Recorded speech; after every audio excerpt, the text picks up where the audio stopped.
Reach out, touch faith.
Reach out and touch faith.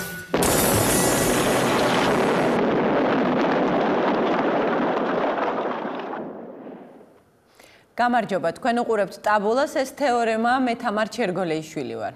ვოდევილი, რომლის ყურების პატივი საქართველოს მოსახლეობას უკვე 2 წელია ერგო, ევროპარლამენტში ინაცვლებდა რომ არა პრეზიდენტ მარგველაშვილის კიდევ ერთი გამბედავი ნაბიჯი. საქართველოს ხელისუფლებამ შეიტყო რა რომ ასოცირების ხელშეკრულების რატიფიკაციას ძებნილი პრეზიდენტი მიხეილ სააკაშვილიც ესწრება, გამოგვიცხადა რომ საქართველოს მთავრობიდან ამ პროცესს არავინ დაესწრება. წასასვლელად გამზადებული პარლამენტის თავმჯდომარეც ავად გაგვიხდა.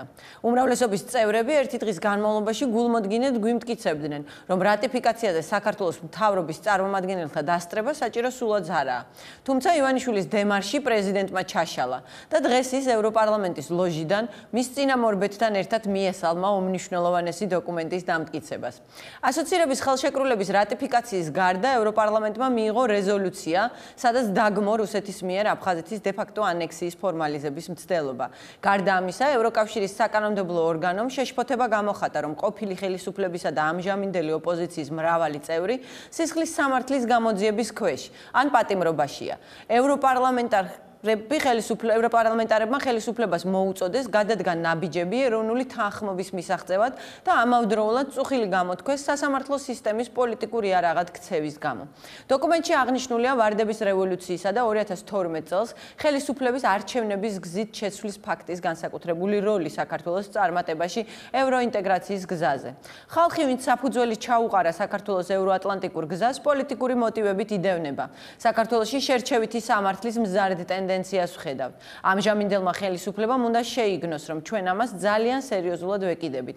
განცხადა ლიტველმა ევროპარლამენტარმა გაბრიელიოს ლანდსბერგისმა. ნაციონალური მოძრაობის წევრი გიორგი კანდელაკი ჩაგვერთვება სკაიპით სტრასბურგიდან, მოგვიანებით კი საქართველოს რეფორმების ასოციაციის წარმომადგენელი პაატა გაფრინდაშვილი გაგვიზიარებს თავის მოსაზრებებს. ჩვენ რასაკვირველია მონაწილეობა შევთავაზეთ ქართულ ოცნებას, რომელმაც ჩვენი შემოთავაზება არ მიიღო. ბატონ გიორგი, გამარჯობა. გამარჯობა.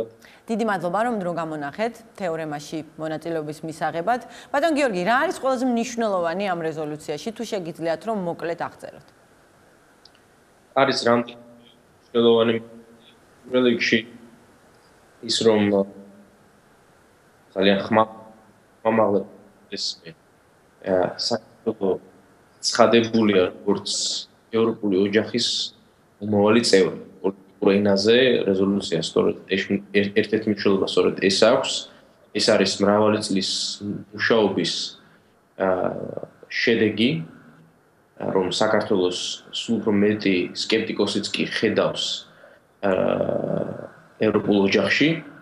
ამავე დროს ამ რეზოლუციაში არის გაწერილი ძალიან ნათლად და არაურაზროვნად ჩამოყალიბებული ის რა უნდა გააკეთოს საქართველოს ხელისუფლებამ იმისათვის რომ გააგრძელოს ამ გზაზე სვლა, იმისათვის რომ საქართველო იყოს ნორმალური ევროპული მდიდარი დემოკრატიული ქვეყანა და ასევე ძალიან ნათლად არის ჩამოყალიბებული ის რა არ უნდა გააკეთოს საქართველოს ხელისუფლებამ იმისათვის რომ ამ გზაზე მსვლელობას არ შეექმნას საფრთხე.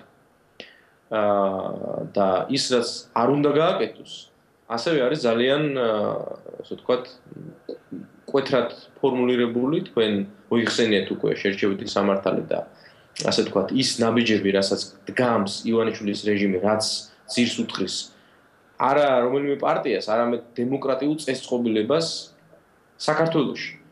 პირველ რიგში, ასევე ზეპირი შესწორების სახით მაგალითად შევიდა შესწორება, რომელიც ადასტურებს და იზიარებს ეუთოს მიერ წელიწადზე მეტი დროის განმავლობაში ყოფილი თანამდებობის პირების და ოპოზიციის ლიდერების სასამართლო პროცესების მონიტორინგის ანგარიშის დასკვნებს და ეს დასკვნები არის შესწორება შევიდა, რომლის მიხედვითაც მითითება რეფერენსი გაკეთდა ეუთოს ცნობილ დასკვნაზე. ამასთან და არის მოწოდება დაფიქსირებული, რომ მთავრობამ იღონოს ყველა ღონე, რათა აღმოფხრას ის დარღვევები, რაზეც არის საუბარი ამ დასკვნაში და ამ დასკვნაში ძალიან სერიოზულ დარღვევებზე არის საუბარი, რაც ეხება სამართლიან სასამართლოს, დაუსაბუთებელ სასამართლო გადაწყვეტილებებს და ასე შემდეგ. ასე რომ კი, მაგრამ ბატონ გიორგი, ეს ყველაფერი უკვე ეხება შემდგარ ფაქტს. ანუ ის სასამართლო პროცესები, რაზეც უთო საუბრობს, ეს სასამართლო პროცესები უკვე ჩატარდა, ნაწილი პროცესშია და ეს ადამიანები, ის სასამართლოებსაც აკვირდებოდნენ, მათი დიდი ნაწილი ციხეში ზის. ანუ დღეს საუბარი იმაზე, რომ რა არ უნდა გააკეთოს ხელისუფლებამ, ეს ყველაფერი უნდა უკვე გააკეთა. ხო და აი დღეს რა უნდა გააკეთოს იმისთვის ხელისუფლებამ, რომ რეზოლუციის მოთხოვნებთან შესაბამისობაში მოვიდეს. აი მაგალითად ეუთო საუბრობს იმაზე, რომ იმ მაღალჩინოსანთა სამართლიანი სასამართლოს უფლება საქართველოს მართლმსაჯულების სისტემამ ვერ უზრუნველყო. შეგვიძლია ვთქვათ, რომ სამართლიანი სასამართლოს უფლების დარღვევით ზის ეს ხალხი ახლა ციხეში, ხო? და აი ეს როგორ უნდა გამოსწორდეს ეს, რა უნდა გააკეთოს საქართველოს ხელისუფლებამ? მე მგონი ძალიან მარტივია ის არჩევანი, ზედმეტი, ასე ვთქვათ, რთული მსჯელობის გარეშე შეგვიძლია ვთქვათ, რომ ძალიან მარტივია ის არჩევანი, რომელიც აქვს საქართველოს ხელისუფლებას. თუ მას სურს, რომ საქართველოს გააგრძელოს ევროპის კავშირის მიმართულებით სვლა, აი ეს ყველაფერი, რაც საუბარია მაგალითად ეუთოს დასკვნაში, სხვა რეზოლუციებში, ამ რეზოლუციაში, ევროსაბჭოს რეზოლუციებში და ასე შემდეგ, ეს ყველაფერი უნდა შეწყდეს და უკან შეტრიალდეს. პოლიტპატიმრები უნდა გათავისუფლდნენ, უნდა შეწყდეს შერჩევითი სამართალი და მთელი ენერგია და ძალისხმევა ჩვენთან ერთად, ოპოზიციასთან ერთად და ჩვენ ეხლაც კი, აი ამ პოლიტიკური რეპრესიების ფონზეც კი, არც ერთ შემთხვევაში არ გვეთაკილება ქვეყნის ინტერესებიდან გამომდინარე მთავრობასთან თანამშრომლობა და მთავრობის მხარდაჭერაც კი. და ჩვენს არაერთხელ დავამტკიცეთ, როგორც სიმბოლურად, ასევე რეალური საქმეებით, ხო? მაგალითად ანტიდისკრიმინაციულ კანონთან დაკავშირებით, მაგალითად თუნდაც ამ ასოცირების ხელშეკრულებასთან დაკავშირებით, ჩვენ როგორც მთავარ ოპოზიციურ ძალას, რომელსაც რეალურად დევნის დღეს ივანიშვილის რეჟიმი, აი ამ მანიით შეპყრობილი ადამიანის სახურნი, ჩვენ დიახ შეგვეძლო ასოცირების ხელშეკრულების რატიფიკაციის დაბლოკვა. დიახ, ჩვენი კავშირებით, ჩვენი ასე ვთქვათ,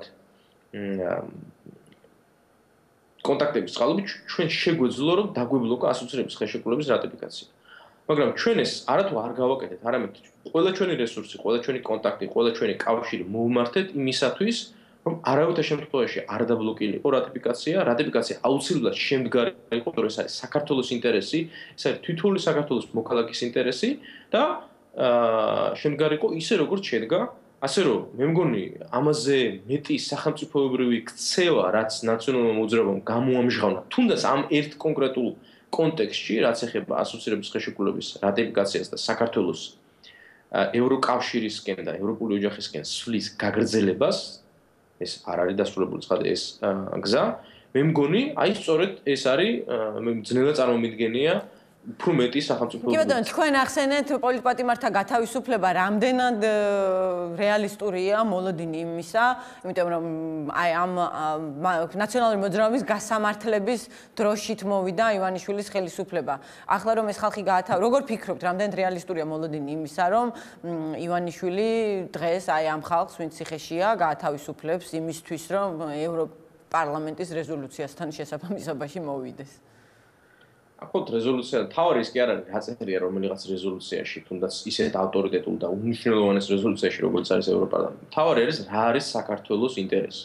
რა არის საქართველოს მოქალაქეების ინტერესი და მაგრამ ეს ინტერესი შესაძლოა სხვადასხვანაირად გესმოდეთ თქვენ და ივანიშვილს ხომ შეიძლება რომ ივანიშვილს ის უფრო ნიჩეც სხვადასხვანაირად ესმის ვიდრე ხა ვისაც ნიჩე წაუკითხავს იმათ, მაგრამ აქ ამ ინტერესის და ამ აზრის გაზომვის მეთოდებიც არსებობს, ეს არის საზოგადოებრივი აზრის კვლევები და ეს კვლევები აჩვენებს მაგალითად, ხო, რომ ეგრეთ წოდებული სამართლებრივის აღდგენა, რომლის მედროშეობასაც იჩემებს ივანიშვილი, სინამდვილეში აინტერესებს მოსახლეობის მხოლოდ 3-5%-ს. პირველ რიგში ბატონი ივანიშვილი ხელისუფლების სათავეში მოვიდა, მის მიერვე გაცემული შე შემთხვევაში ასტრონომიული დაპირებების ტალღაზე და რა აი ამ დროშით. ხო, რაღაც დეტონატორის როლი შეასრულა სხვა ეპიზოდებმა ადამიანის კვლევებთან მიმართებაში, რაც და იმ დარღვევა, რაც მართლაც არსებობდა. მაგრამ საქართველოს მოქალაქეების ინტერესი და დაკვეთა არის, რომ გაგრძელდეს სვლა ევროპისკენ, რომ საქართველოს გამოარღვიოს რუსეთის გავლენის სფერო, დაძლიოს რუსეთის აგრესია და საქართველოს ყარად დამკვიდრდეთ ამ ოჯახში, რაც მოგწონს ჩვენს საშუალებას, რომ არა მხოლოდ ვიყოთ თავისუფალი საზოგადოება, არა მხოლოდ ვიყოთ, ასე ვთქვათ, კონსოლიდირებული დემოკრატია, ესე იგი ისეთი დემოკრატია, რომლის დანგრევა ძალიან ძნელი არის. არამედ ვიყოთ მდიდარი სახელმწიფო, ხო? იმ ქვეყნებმა, რომლებიც გაწევრიანდნენ ევროკავშირში, ვისაც ჩვენ ხშირად ვადარებთ ხოლმე ჩვენს თავს, მაგალითად ბალტიის ქვეყნებმა, ხო? ევროკავშირში გაწევრიანების პროცესში და გაწევრიანების შემდეგ თავიანთი შიდაეროვნული პროდუქტი ზოგმა გაასამაგა, ზოგმა გააოთხმაგა და ჩვეულებრივი ხალხის კეთილდღეობის დონე ამ ქვეყნებისთვის ისტორიულ მაქსიმუმს მიაღწევდა. ჩვენც ეს გვინდა და ხალხსაც ეს უნდა. ევროკავშირი გვეუბნება, რომ თუ ეს გინდათ, მაშინ უნდა შეწყვიტოთ ABC. თუ არ გინდათ ეს, მაშინ ეს თქვენი განსაცდელია და მე ვფიქრობ, ესეთი ბატონ ივანიშვილს ძალიან დაბალი წარმოდგენა აქვს ხალხის მსჯელობის უნარის შესახებ. კი ბატონო, EUTO ევროპის საბჭოს საპარლამენტო ასამბლეა, ამერიკის სახელმწიფო დეპარტამენტი, საფრანგეთისა და საბერძნეთის სასამართლოები ახლა უკვე ევროპარლამენტით შეთანხმდნენ იმაზე, რომ საქართველოში ოპოზიციის პოლიტიკური დევნა მიმდინარეობს. აქამდე, როგორც ივანიშვილმა მოსწრებულად აღნიშნა, საქართველო წარმატებით იგერიებდა ამ თემებზე დასავლეთის შეტევას. ახლა პრემიერმა ღარიბაშვილმა დღეს დილით პროკურატურის რეფორმა დაანონსა. თქვენი აზრით, რასთან გვაქვს საქმე? ვეღარ ვიგერიებთ ისე წარმატებულად და მობებზე უწევს ხელისუფლებას წასვლა, თუ ეს რაღაც მორიგი ფარსია ხელისუფლების მხრიდან. ანუ უკავშირებთ თუ არა საერთაშორისო კრიტიკის მოზღვავებას, აი ასეთ თქვათ, აი პროკურატურის ესეთ ინიციატივებს, როგორც არის დღეს გაჟღერებული პროკურატურის რეფორმა. თუ გავიხსენოთ იმას, რომ დღევანდელი მთავრობის არამთლიანად, მაგრამ დიდი ნაწილი რეალურად წარმოადგენს რესტავრირებულ საბჭოთა ნომენკლატურას, მაშინ ძალიან ადვილად დავინახავთ, რომ ეს არის ვის გულისხმობთ? დიდი ნაწილი, რა ვიცი, ხა არიან რაიკომის მდივნებიც, მაგალითად აფხაზეთის დევნილი მთავრობის თავმჯდომარე დანიშნეს რაიკომის მდივანი, ხო? არიან არის სეკას კომპარტიის ინსტრუქტორი ბატონი ვოლსკი, რომელიც პარლამენტის დე-ფაქტო თავმჯდომარეა. გასაგებია, კი ბატონო, გავაგრძელოთ. არ გავაგრძელებ ამ სიას. ეს არის ტიპიური კომუნისტური ნომენკლატურული უმწეო, ასე ვთქვათ, ცვლა, რომ რაღაც ფასადური ცვლილებით უპასუხონ იმ კრიტიკას, რომელიც მოზღვავდა. ესე აკეთებდა ხოლმე საბჭოთა კავშირი სხვადასხვა ეპიზოდებში თავისი არსებობისა. ცხადია, რომ ივანიშვილი ვერასდროს ვერ შეელევა მის მიერ გატაცებული და უზურპირებული პროკურატურის, როგორც ასეთი აი დამონებული ინსტიტუტის სამსახურს. ასე რომ ცხადია, ყველანაირი რეფორმა უნდა ვიხმაროთ ამ შემთხვევაში მხოლოდ ჭყალებში. კი ბატონო, ევროპარლამენტი რომ რუსეთის მიერ აფხაზეთის ანექსიას გმობს, ეს ძალიან კარგია, მაგრამ საქართველოს ხელისუფლება რას აკეთებს ამ მიმართულებით? ჩვენ დაგვპირდნენ თავის დროზე აი ეს განცხადება, როდესაც მიიღო პარლამენტმა, რომ გაეროს უშიშროების საბჭოს მოიწვევდა საქართველოს ხელისუფლება. ამასობაში მე ჩემი წყაროებით ვიგებ, რომ არც არაფერი არ მოუწევიათ, მიუხედავად იმისა, რომ მრავალჯერ ვკითხეს და დაგვიდასტურეს, რომ აი ინსტრუქცია უკვე გაგზავნილია. თქვენ რას აპირებთ? რა ნაბიჯების გადადგმას ფიქრობთ, რომ ხელისუფლებამ ეს დაპირება მაინც შეასრულოს? ფიქრობთ თუ არა, რომ გაეროს უშიშროების საბჭოს ხდომის მოწვევა მნიშვნელოვანი იარაღია გაეროს უშიშროების საბჭო გარკვეულწილად ამ პრობლემის მოსაგვარებლად თუ არა წამოსაწევად მაინც? თუნდაც ეს კონკრეტული მაგალითი რომ ავიღო კონკრეტულად გაეროს უშიშროების საბჭოს მოწვევა მაგალითად რა ესეც არის ძალიან კარგი ილუსტრაცია იმისა რომ რეალურად საქმიანობით საქართველოს ხელისუფლების საქმიანობა ეწინააღმდეგება საქართველოს და საქართველოს მოქალაქეების ინტერესს. ბოლოს, როცა ჩვენ შევამოწმეთ, დიახ, მართალი ბრძანდებით, არ იყო წასული ინსტრუქცია თბილისიდან გაეროს უშიშროების საბჭოს სტომის მოსაწვევად, მაგრამ ეს ერთი მაგალითი არის. ზოგადი ტენდენცია კი სწორედ ის არის, რომ საქართველოს ხელისუფლების საქმიანობის შედეგად საქართველოს ტერიტორიების ოკუპაციის საკითხი საერთაშორისო დღესასრიგიდან გაქრა. ჩვენის თანაპატარა ქვეყნებისთვის. რატომ ამობთ ამას? აი მაგალითად ახლა ამერიკის კონგრესმა მიიღო უკრაინის მხარდამჭერი აქტი, სადაც საქართველოს ძალიან ესე მკაფიოდ არის მოხსენიებული, ვთქვათ, კიდე ამას გარდა ისმის პერიოდულად განცხადებები, სადაც თუნდაც აი რეზოლუციის თემა, ხო? გასაგებია, რომ ხელისუფლებისთვის საძულველმა იპიპ-მ საევროპის სახალხო პარტიამ შეიტანა ის შესწორება, რომელიც რუსეთის მიერ ჩვენი ოკუპირებული ტერიტორიების ანექსიის დაგმობას ეხება, მაგრამ ხო არის ეს დოკუმენტში, ვთქვათ, საერთაშორისო დოკუმენტია, ხო ესეც?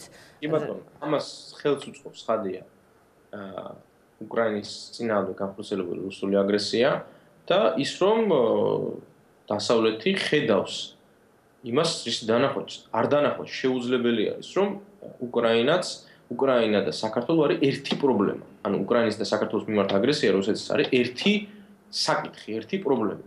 და საქართველოს მთავრობის საქმიანობა მიმართული არის ამ ერთი პრობლემის განცალკევებისკენ და რაც შეეხება ახლა კი მართალია სხვადასხვა დოკუმენტებში მაინც მოიხსენიება ეს ნაწილობრივ ინერციის გამო მთავარია უკრაინის წინააღმდეგ სამხედრო აგრესიის გამო და ჩვენი ძალისხმევის გამოც მაგრამ ორმხრივი პოლიტიკური დღის წესრიგიდან ორმხრივი ინტერაქციის ასე ვთქვათ ენიდან დასავლეთსა და რუსეთს შორის დაქვეითებულია ხშირ შემთხვევაში გამქრალია საქართველოს თუ ჩვენ ავიღებთ დასავლელი ლიდერების ამერიკის პრეზიდენტის გერმანიის შესაძლოა გერმანიის კანცლერი თვითონ ახსენებს ხოლმე თავის ინიციატივით საქართველოს ამ პარალელებს გამოსვლებს ნატოს გენერალური დივიზიის მიუნხენის კონფერენციას და ასე შემდეგ 2012 წელს ახსენებდნენ 13 წელს დასაწყისში ახსენებდნენ საქართველოს მე აღარ ახსენებდნენ ხო რატო იმიტომ რომ როცა გამოდის საქართველოს პრემიერი და ამბობს რომ არაფერი საერთო არ არის საქართველოსა და უკრაინას შორის ყირიმს და აფხაზეთს შორის როცა იგი ამბობს გერმანიის კანცლერთან შეხვედრის შემდეგ რომ ჩვენ კონსტრუქციული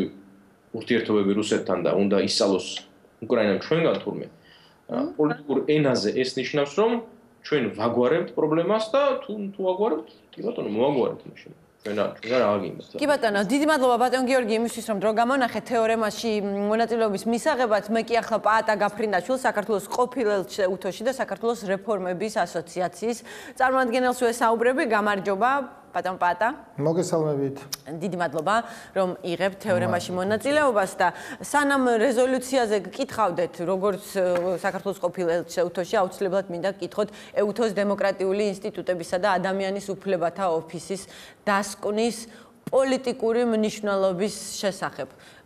ჩვენ ვიცით რომ სულ რაღაც ერთი კვირის წინ ამ ორგანიზაციამ გამოაქვეყნა სასამართლო პროცესებზე დაკვირვების შედეგად მიღებული დასკვნა, უკიდურესად კრიტიკული დასკვნა, სადაც საუბარია იმაზე, რომ ადამიანების და კონკრეტულად მაღალჩინოსნების, ყოფილი ხელისუფლების მაღალჩინოსნების მიმართ სისტემურად ჰქონდა ადგილი სამართლიანი სასამართლოს უფლების დარღვევას. იქ საუბარია პოლიტიკოსების მიერ პროკურატურაზე ზეწოლის ფაქტებზე, საუბარია იმაზეც, რომ ხშირად ირღვეოდა ამ ადამიანების უდანაშაულობის პრეზუმპცია და ასე შემდეგ. თუ შეგიძლიათ მითხრათ, რა პოლიტიკური მნიშვნელობა აქვს ამ დოკუმენტს საქართველოსთვის? დიახ, მოგახსენებთ. ძალიან კარგი რომ თქვენი კითხვის დასაწყისში თქვენ ოდირის, ეგრეთ წოდებული ოდირის სრული გაშიფრვა მოახდინეთ, ეს დიახაც დემოკრატიული ინსტიტუტებისა და ადამიანის უფლებათა ბიურო ინსტიტუტია, რომელიც წარმოადგენს ეუთოს 57 წევრი სახელმწიფოს ინსტიტუტს. ნუ ამ 57 ქვეყანაში ბუნებრივია ისეთი ქვეყნებიც არიან, რომლებიც არაფრად დაგიდევენ ამ ინსტიტუტის დასკვნებსა და რეკომენდაციებს, თუმცა საბედნიეროდ იმედია საქართველოს იმ ქვეყნების რიცხვში არ არის, რომელიც არ ითვალისწინებს და არ უნდა ითვალისწინებდეს ამ მნიშვნელოვანი ეუთოს მნიშვნელოვანი ინსტიტუტის დასკვნებს. პოლიტიკური მნიშვნელობა სწორედ აქედან გამომდინარეობს. ის ქვეყნები, რომლებიც თავიანთ თავს მიაკუთვნებენ დემოკრატიული ქვეყნების რიგს, ისინი შეიძლება მტკივნეულად, მაგრამ მაინც იღებენ ეუთოს ამ ინსტიტუტის კრიტიკას და შესაბამისად ცდილობენ რომ ეფექტურად განახორციელონ კრიტიკას მოყოლებული რეკომენდაციები და უნდა გვესმოდეს რომ მხოლოდ საქართველოს არ არის მარტო ის ქვეყანა, რომელიც იღებს ამ ინსტიტუტიდან, თუმცა ამ შემთხვევაში რა თქმა უნდა კრიტიკა საკმაოდ მკაცრია, მაგრამ სხვა დემოკრატიული ქვეყნებიც რიგ შემთხვევებში იღებენ ხოლმე ამგვარ მსგავს კრიტიკას. ამ შემთხვევაში პოლიტიკური მნიშვნელობაც აქედან გამომდინარეობს, რომ თუ კი საქართველოს არ გაყვება იმ გზას და არ დაიწყებს ამ რეკომენდაციების შესრულებას, ის არის იმის საფრთხე, რომ მოექცეს იმ ქვეყანათა რიგში, რომლებსაც დიდი მნიშვნელობა ნამდვილად არ აქვს თუ რა სიტყვის ეს ინსტიტუტი. ერთადერთი ამ ეტაპზე ეს ცოტა ნახევრად ხუმრობით რომ თქვა, იმის მერე რაც მე უსმენდი ზოგიერთი საქართველოს ხელისუფლების როგორც პარლამენტის, ასევე აღმასრულებელი ხელისუფლების წარმომადგენლის განცხადებას ამ დასკვნასთან, ოდირის დასკვნასთან დაკავშირებით. ნახევრად ხუმრობით მაიძულებს რომ თქვა, რომ ჯერჯერობით კარგია, რომ საქართველოს ხელისუფლების ან საპარლამენტო ან აღმასრულებელი წარმომადგენელი არ ამბობს იმას, რაც მე მაგალითად ხშირად მესმოდა ხოლმე უთოს კედლებში, მაგალითად რუსეთის წარმომადგენლის ან ზოგიერთი სხვა ქვეყნის ყაზახეთი იქნებოდა ეს აზერბაიჯანი, ბელორუსია თუ სხვა, რომ ისინი მოამზადებდნენ ხოლმე საკმაოდ მრავალტანიან, მრავალგვერდიან თავიანთ დასკვნებს და მაგალითად ამერიკის შეერთებულ შტატებს და ევროკავშირის ინდივიდუალურ ქვეყნებს მიმართავდნენ ხოლმე, რომ მათი კრიტიკა რუსეთისთვის ან სხვა ქვეყნებისათვის იმიტომ იყო მიუღებელი, რომ იქაც საკმაოდ დიდი დოზით ხებოდა ხოლმე ადამიანის უფლებების დარღვევა. ანუ თქვენ კმაყოფილი ხართ, რომ მაგალითად თეა წულუკიანმა ეუთოს წევრ ქვეყნებში თავისუფალი სასამართლოს უფლებების დარღვევებზე არის საუბრა? არა, მე სწორედ ამას გულისხმობ, ნამდვილად არა ვარ კმაყოფილი, სწორედ ამგვარ კომენტარებს გულისხმობ. ეს კომენტარი არ უნდა იქცეს ჩვენი ხელისუფლების და იმედია ეს ჯერ არ არის კიდევ პოლიტიკად, რომ მათ მიუთითონ დემოკრატიულ ქვეყნებს, რომ რახან იქ შეიძლება იყოს ესა თუ ის პრობლემა, მერე რა რომ აქაც იყოს იმავე სახის პრობლემები. სხვა შორის იყო სხვა ტიპის კომენტარებიც, რამაც ძალიან გამაკვირვა პარლამენტის მხრიდანაც, პარლამენტის უმრავლესობის წარმომადგენლების მხრიდანაც, რომ ვიღაცები გაკვირვებული დარჩნენ, გაოცება გამოთქვეს ასეთი დასკვნის გამო იმ ფონზე, როდესაც სიტუაცია საქართველოში გაცილებით უკეთესია ვიდრე აზერბაიჯანში ან სომხეთში და ასეთი მწარე შეფასებები უთოს ამ ინსტიტუტს რით ახსნით ამგვარ უსამართლობის განცდა გაუჩნდათ ფაქტია იმ პარლამენტარებს ვინც ეს თქვა, ხო? უბრალოდ სიტყვის მასალად. იცით რა, მე ვახსენე წეხან რომ ის ჩემი გამოცდილება, რასაც მე ვაკვირდებოდი მრავალი წლის განმავლობაში, როდესაც ასე ვთქვათ არადემოკრატიული ქვეყნების მხრიდან ისმოდა ხოლმე აი თავდაცვითი პოზიციებიდან აჟღერებდნენ ხოლმე ისინი თავიანთ პოზიციებს. ეს უბრალოდ ინსტინქტია, რომელიც ასე გალაპარაკებს, მაგრამ უნდა გვესმოდეს, რომ ეს საბოლოოდ არ ამართლებს. თუ კი გვინდა და მე უკვე ვახსენე, თუ კი გვინდა იყო დემოკრატიული ქვეყნა. თქვენი ელჩობის პერიოდში, თქვენ არ მხოლოდ ელჩი, არამედ გარკვეული პერიოდის განმავლობაში ელჩის მოადგილეც იყავით, თუ სწორად მახსოვს, ვიქტორ დოლიძე იყო, ვიქტორ დოლიძე, როდესაც იყო ელჩი, თქვენ მაშინაც იქ მუშაობდით. თუ გახსენდებათ აი ასეთივე კრიტიკული დასკვნა რომელიმე სფეროსთან მიმართებაში ამ ორგანიზაციის მხრიდან, აი წინა პერიოდში, თქვენი ელჩობის პერიოდში, ან თქვენი მისიაში მუშაობის პერიოდში? მოკლე პასუხია არა. უფრო მეტიც მე არა მარტო მოადგილე ვიყავი, არამედ სხვა დროსაც მიწევდა ხოლმე ეუთოს საკითხებით, ანუ ჩემი ეუთოსთან ურთიერთობა ასე ვთქვათ უფრო მეტ წელს მოიცავს, ვიდრე ეს არის ჩემი ელჩობა ან მოადგილეობა ეუთოში. მე პირიქით უფრო მეტიც მე რაც მახსოვს ამ ინსტიტუტისგან, ამ ინსტიტუტის დასკვნებიდან, ერთ-ერთი ძალიან მნიშვნელოვანი დასკვნა, რომელიც დღესაც რელევანტურია, ეს არის 2008 წლის რუსეთის აგრესიის შემდეგ ამ ორგანიზაციის, ამ ინსტიტუტის, კერძოდ ოდირის მიერ შესწავლის სიტუაცია ადგილზე, ამ ინსტიტუტმა მაშინ მოახერხა, რომ ეთნიკური წმენდის შედეგად ქართულ სოფლებში, საქართველოს სოფლებში, კერძოდ ცხინვალის რეგიონის ტერიტორიაზე იმყოფებოდა, მან აღრიცხა არაერთი ათასობით ფაქტი და შემდეგ გამოაქვეყნა ძალიან მნიშვნელოვანი, კვლავ ხაზს უსვამთ დღესაც ძალიან რელევანტური დასკვნა, რომელიც შემდეგ სხვათა შორის ბევრი სხვა ორგანიზაციისა თუ ბევრი ჩვენი პარტნიორი ქვეყნის საგარეო საქმეთა უწყებების თუ პრეზიდენტის თუ პრემიერის ადმინისტრაციებისათვის სახელმწიფო დოკუმენტი გახდა. მე ეს დასკვნა მახსოვს მაგალითად ოდირისგან, რა თქმა უნდა, ოდირი ასევე ის ინსტიტუტია, რომელიც აქვეყნებს ხოლმე თავის დასკვნებს არჩევნებთან დაკავშირებით. არჩევნები მოგეხსენებათ, ეს არის არა მარტო არჩევნების დღე, არამედ წინა საარჩევნო პერიოდი, თვითონ არჩევნები და შემდეგ უკვე იმ რეკომენდაციების შესრულება, რაც შემდეგ უკვე არჩევნების შემდეგ ხდება. ბუნებრივი აქ მახსოვს კრიტიკა, დღესაც კრიტიკულია, დღევანდელ რეალობაშიც კრიტიკულია ამ ინსტიტუტის დასკვნა, თუმცა ამგვარი მწვავე კრიტიკა მე პირადად მართლმსაჯულებასთან და შერჩევით და რევანშისტულ მართლმსაჯულებასთან დაკავშირებით მე არ მახსენებ. კი ბატონო, რატიფიკაციასთან ერთად ევროპარლამენტმა კრიტიკული რეზოლუცია მიიღო, სადაც სხვათა შორის რეფერენცია მითითებაა გაკეთებული სწორედ EUTHO-ს დასკვნაზე. დასავლეთში ფაქტობრივი კონსენსუსია საქართველოში დემოკრატიის ეროზიასთან დაკავშირებით, განსაკუთრებით იმ მიმართულებით, როდესაც საქმე პოლიტიკური ოპონენტებთან ურთიერთობას შეეხება. რა უნდა გააკეთოს საქართველოს ხელისუფლებამ თქვენი აზრით? საქართველოს საერთაშორისო იმიჯისთვის მიყენებული ზიანის გამოსასწორებლად ვერავინ ვერ იდავებს, რომ ეს ზიანი მოგვადგა და ახლა ალბათ უნდა შევეცადოთ, რომ გამოვასწოროთ. პასუხი აქ მარტივია, უნდა შეასრულოს ის რეკომენდაციები, რომელიც ამა თუ იმ რეზოლუციაში ან მაგალითად ამერიკის შეერთებული შტატების სახელმწიფო დეპარტამენტის განცხადებებშია და უნდა შეწყდეს შერჩევითი მართლმსაჯულება თუ კონკრეტულ ნაბიჯებზე მეკითხებით რა უნდა გაკეთდეს, მე მახსოვს როგორ გამოუშვეს საქართველოს ციხეებიდან პოლიტპატიმრის სტატუსით მრავალი ასეული თუ 1000 ადამიანი შესაბამისად საქართველოს ხელისუფლების მართველი ძალის პოლიტიკური ნების შემთხვევაში დღესაც შესაძლებელია არა მარტო ის არის შესაძლებელი რომ მომავალში აღარ გაგრძელდეს და შეწყდეს შერჩევითი მართლმსაჯულების განხორციელება, არამედ უკვე განხორციელებული შერჩევითი მართლმსაჯულების შედეგების აღმოფხვრაც არის შესაძლებელი პოლიტიკური ნების არსებობის შემთხვევაში. თქვენ იზნებართ, მე მინდა შევეხო დღეს თუ ეს შესაძლებელია ეხლა ამ კითხვის ფარგლებშიც რატიფიკაციას და ასევე იმ რეზოლუციას, რომელიც ევროპარლამენტმა მიიღო.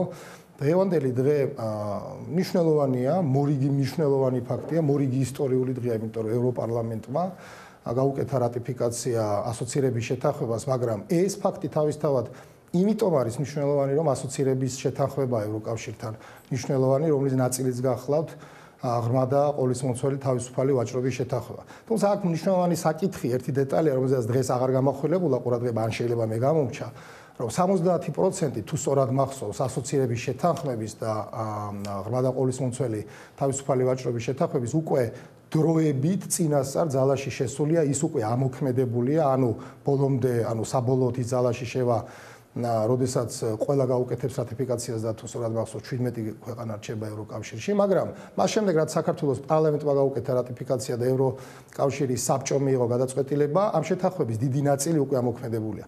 რას ნიშნავს ეს? ეს ნიშნავს იმას, რომ უკვე მნიშვნელოვანია გადაიდგას ნაბიჯები ეფექტურად განხორციელდეს ასოცირების შეთანხმება. რატომ? იმიტომ რომ ასოცირების შეთანხმება ეს არის სარგებელი, ეს არის სიკეთეები, რაც უპირველეს ყოვლისა საქართველოს მოსახლეობა უნდა იგრძნოს მათ შორის მის ყოველდღიურ ცხოვრებაში და ძალიან მოკლედ რომ ჩავთვალოთ ძირითადი მომენტები, რაც ეხლა მახსენდება. ეს არის ბიზნეს გარემოს გაუმჯობესება, ეს არის ექსპორტის გაზრდა, ანუ უფრო მარტივად რო თქვა, თუ კი შენ ექსპორტს დი, შესაბამისად შენი საწარმოო პოტენციალი იზრდება და სამუშაო ადგილების რიცხვი იზრდება, ხო? თუ კი მეტი ინვესტიცია შემოდის, რაც ასოცირების შეთანხმების ეფექტურად განხორციელებას აუცილებლად მოხვდება, შესაბამისად ასევე სამუშაო ადგილები იზრდება და ადამიანებს ელემენტარულად ეზრდებათ გაუმუშავებაც. ასევე შეიძლება სხვადასხვა საკითხებს ერთდროულად შევეხო, მაგრამ სხვადასხვა დარგების ეფექტურობა გაიზრდება. ეს იქნება სოფლის მეურნეობა, ჯანმრთელობის დაცვა, განათლება, მეცნიერება, ტურიზმი, კულტურა, გაიზრდება საკვების ხარისხი ელემენტარულად, ხო? მიუხედავად იმ ნარატივისა, რომ საქართველოს სამზარეულო ძალიან კარგია და მრავალსაუკუნოვანი ტრადიციები არსებობს, დღეს უნდა გვესმოდეს, რომ სურსათის უნებლობის მხრივ ჩვენს ქვეყანაში არის პრობლემები და სწორედ ეს პრობლემები უნდა აღგვიყვას, ხო? ასოცირების შეთანხმების ეფექტურად განხორციელება. სწორედ ამიტომ არის მნიშვნელოვანი დღევანდელი დღეც და რაც შეეხება თვითონ რეზოლუციას, რეზოლუციაში წინა გამოსვლელიც შეეხო, რომელიც გიორგი კანდელაკი პარლამენტარი, რომელიც იმყოფებოდა დღეს ამდენადაც მე მახსოვს სტრასბურგში რატიფიკაციის დროს და მან აღნიშნა და სწორად აღნიშნა გულისხმობ რომ აქცენტი სწორად გააკეთა რეზოლუციის იმ ნაწილზე, რომელშიც ლაპარაკია ევროპულ პერსპექტივაზე, საქართველოსთვის ევროპული პერსპექტივის მინიჭებაზე. ანუ ჩვენ შეგვიძლია ვთქვათ, მოკლედ რომ განვმარტოთ, ცოტა უტრირება რომ გავაკეთო, თუ კი წარმოვიდგენთ, რომ ევროკომისიაც, ასე ვთქვათ, აღმასრულებელი ხელისუფლება ევროკავშირის, სწორედ ევროპულ პერსპექტივას მისცემს საქართველოს, რაც არის 59 მუხლი, რომელშიც წერია, რომ ნებისმიერ ევროპულ ქვეყანას აქვს ევროკავშირში გაწევრიანების უფლება.